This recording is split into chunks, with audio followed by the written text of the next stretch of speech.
अस्सलाम वालेकुम वरहमतुल्लाहि वबरकातुह। अगर अभी चैनल को सब्सक्राइब नहीं किया है तो सब्सक्राइब ज़रूर कर लीजिए, साथ में बेल आइकन ज़रूर दबा दीजिए ताकि आने वाली वीडियो की नोटिफिकेशन आपको मिलती रहे।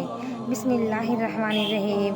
एक बार हज़रत उम्मे सलमा रज़ियल्लाहु अन्हा के पास कहीं से कुछ गोश्त आया और जनाब रसूल खुदा सल्लल्लाहु अलैहि वसल्लम को गोश्त बहुत अच्छा लगता था।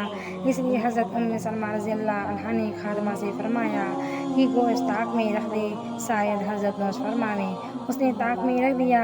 इतने में एक साया लाया और दरवाजे पर खड़े होकर आवाज़ दी, भेजो अल्लाह के नाम पर, खुदा बरकत करे। घर में से जवाब दिया, खुदा तुझको भी बरकत दे। इस लफ्ज़ में ये इशारा है कि कोई चीज़ देने को मौजूद नहीं है। वो साइल चला गया।